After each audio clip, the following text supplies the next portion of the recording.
Hello everyone, welcome to my channel. इस video में हम जानेंगे कंपनी की शोषणकारी नीतियों का भारत पे क्या प्रभाव पड़ा है और भारतीयों ने उनका किस तरह से विरोध किया है। तो ये जो टॉपिक है क्लास 8 की न्यू एनसीईआरटी से ही लिया गया है और इसमें चैप्टर नंबर 8 से लिया गया है।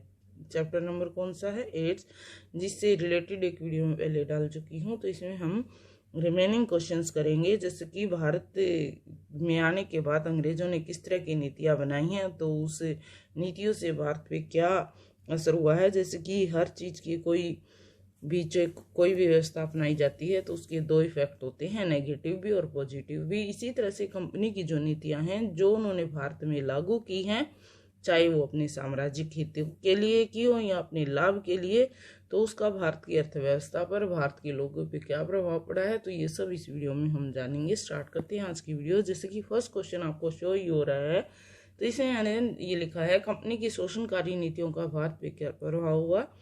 तो इससे हस्तशिल्प उद्योगों का पतन होता है, अनऔद्योगिकीकरण, भारत की निर्धनता बढ़ी है, भारतीय व्यापार को हानि हुई है, कृषि का पिछड़ापन। तो यहाँ तक जैसे कि और किसान और ज्यादा दरिद्र यानी कि गरीब होता गया है। ये है नेगेटिव इफेक्ट इंडियन इकोनॉमी पे जब अंग्रेज भारत में आए हैं। तो जिस तरह से भारत का शोषण किया है, ये नेगेटिव इफेक्ट इंडिया पे पड़े हैं। लेकिन इसके साथ साथ कुछ पॉजिटिव इफेक्ट्स भी हुए हैं, जैसे कि रेल और सड़कों का विकास। रेल और सड़कों का विकास वैसे तो उन्होंने अपने व्यापारिक हितों के लिए किया है, लेकिन इससे क्या हुआ है कि इंडिया में जैसे कि रेल व्यवस्था नहीं थी, तो उन्होंने पहली रेलवे जो लाइन है इंडिया में बिछवाई, और उसके साथ ही जो रेलवे की स्टार्टिंग है वो अंग्रेजों के शासनकाल में ही इंडिया में शुरू होती है। नेक्स्ट क्वेश्चन लेते हैं, जैसे कि कंपनी के शासनकाल में किन किन उद्योगों को नष्ट कर दिया गया। तो इस नीतियों के कारण ही ये नीतियाँ इतनी पेनफुल थी या बहुत मुश्किल थी कि इसके कारण कुछ उद्योग धंधे बिल्कुल नष्ट हो गए या थोड़े बहुत बचे, तो वो उनका अस्तित्व बिल्कुल न के बराबर रह गया। जैसे कि कंपनी के शासन में हस्तशिल्प उद्योग, हस्तशिल्प मतलब हाथ से जो वस्तुएं बुनी जाती थी, तो उस तरह के उद्योग धंधों की बिल्कुल ही समाप्ति हो गई। ठीक है। और इसके साथ साथ आयात निर्यात कर, चुंगी कर और अन्य कर लगा कर इन चीज़ों को नष्ट कर दिया गया। नेक्स्ट है, इंग्लैंड में औद्योगिक क्रांति कब हुई, कैसे हुई और कब हुई। तो ये भारतीय धन का जो निकास हो रहा था, जैसे कि इससे पहली वीडियो में हमने डिस्कस किया है, वो निकास किस माध्यम से हो रहा था। जैसे कि अंग्रेज जो भारत में काम कर रहे थे उनके वेतन भत्तों के रूप में, और सेना पर खर्च, युद्ध पर खर्च। तो इन सब खर्चों के कारण भारतीय जो धन है उसका निकास हो रहा था। तो इन सब के निकास के कारण ही इंग्लैंड में औद्योगिक क्रांति आ गई। क्यों? क्योंकि उन्होंने यहाँ के पैसे को यूज किया और अपने यहाँ नए नए उद्योग धंधों को, जैसे बाहर से कच्चा माल लेके गए और वहाँ उन्होंने वस्तुओं को तैयार किया। तो इस तरह से वहाँ पे उद्योग धंधों की स्थापना हुई है और वहाँ औद्योगिक क्रांति हो गई। तो ये कब हुई है?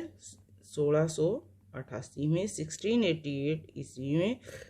और इसी कारण इस क्रांति को गौरवपूर्ण क्रांति भी नाम दिया गया है।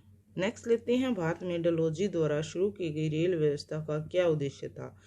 तो उस व्यवस्था का उद्देश्य था भारत के आंतरिक भाग, आंतरिक मीन्स जो गहरे अंदर वाले हिस्से हैं, तो वहां से बहुमूल्य वस्तुओं को समुद्री तट पर ले जाने के लिए, फिर वहां से लंदन ले जाना, ये उनका मेन उद्देश्य रहा था। देखो, समुद्री जो मार्ग है वहीं से व्यापार का आयात निर्यात जो भी वो करते थे, तो उस तरह से व्यापार चलता था।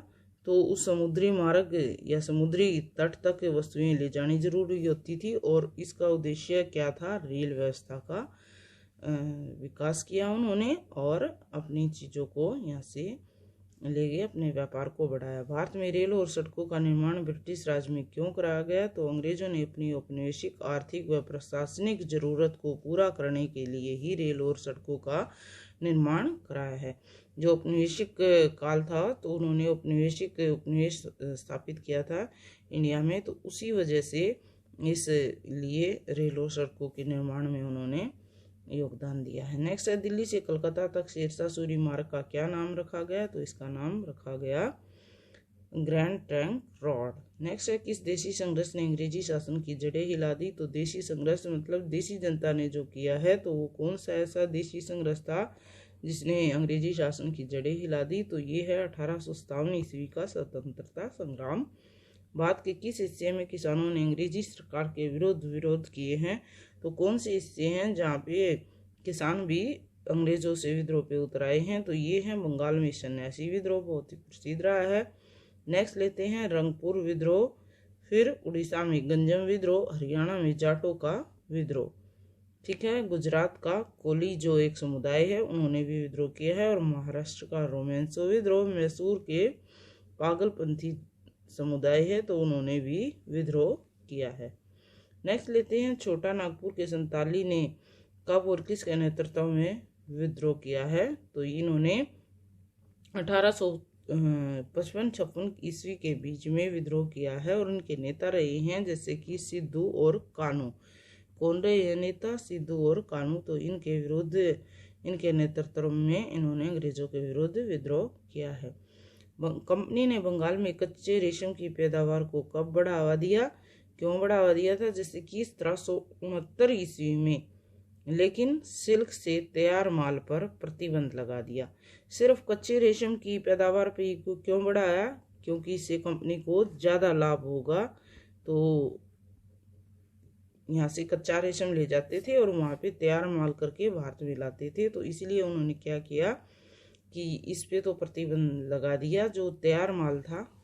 ठीक है, क्योंकि वो खुद वहाँ पे जैसे क्रांति आ चुकी थी, तो उस चीज़ को यहाँ से कम कीमत पे ले जाकर और इंडिया में ही वापस लाकर उसको बहुत ज़्यादा ऊंची कीमत पर बेच रही थी। नेक्स्ट है, बुनकरों, रेशम कारीगरों और नमक कारीगरों ने अंग्रेजी कंपनियों के विरुद्ध संघर्ष कब किया? तो ये सब जो बुनकर हैं और रेशम कारीगर, ये क्या है, संघर्ष पे उतर आती हैं। तो ये संघर्ष हुआ है 1770 से 1805 ईस्वी के बीच में। भारत में पहली रेलगाड़ी कब और किसने चलवाई? जिससे कि पहली रेलगाड़ी की शुरुआत करवाई है, ये करवाई है 1853 ईस्वी में लॉर्ड डलहौजी ने, और उनके प्रयासों से भारत में ये रेलगाड़ी चली गई थी। और कहाँ से कहाँ तक ये चली थी?